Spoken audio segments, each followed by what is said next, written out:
My name is Eric Richards. My story begins with a lady by the name of Helen, who I was married to for 25 years, who became quite ill. I was her caretaker for a period of time, over about a 2-year period. At the time, she was having chemo, and a doctor recommended Buena Vista. I gave Buena Vista a call.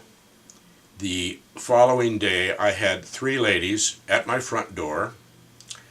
We sat in the front room of my house with my wife Helen on the couch, and at that period of time, the hospice took over.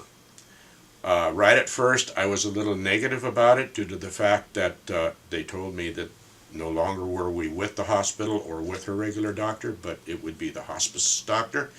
And I sort of was very well talked to about that and convinced that it is a good procedure and it has to be done.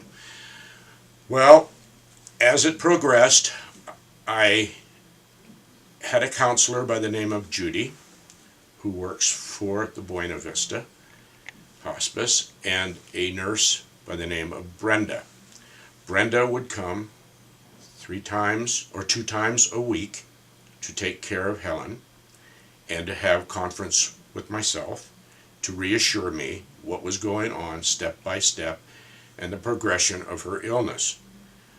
Judy, who I would call almost every other day due to the fact that me being the macho man knew everything. Well, I was not aware that this disease was so violent in reference to the behavior of my wife, who I was married to for 25 years. It was a change, it was confusing, but because of Judy set me on the clear path to make it comfortable. That's a very, very important thing, is that the hospice makes the person looking at the person that is ill very, very comfortable. It's hard to believe, but it does work. Helen passed away. Brenda came the day that Helen passed away and helped me. They had told me, the hospice had told me to set me up to the funeral, where to have her sent, and everything worked perfectly as clockwork. The hospice came in, made the phone calls for me. Next thing I know, Brenda took me outside, so I didn't have to go through the whole procedure of Helen leaving the house, and she covered me just like I was a little baby at the time. I didn't know. You don't know these things. You don't know what's going to happen emotionally to you. All right. I had a ceremony at the house for the neighbors because she was very, very well liked. I will add that she was true-blooded Irish. Every other word was a joke. She was just funny as can be, and people loved her. Judy came from Buena Vista and did the ceremony for me.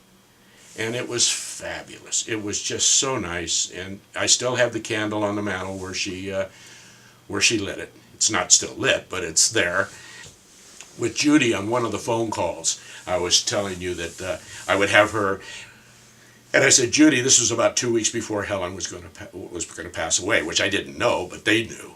I said, Judy, come on over. I've got to talk to you. You've got to talk to Helen. I've got to figure out why this is getting so crazy. Her mannerisms and everything are so confusing to me. So that night, I made a point to make a list of everything I was going to, me thinking I've got total control over everything. And Judy comes over, and she says, come into the front room. We call it the Irish room. It's up in the front room, and I have the list in my back pocket. I'm excited, and I'm going to really know what I think. I'm looking like a professional.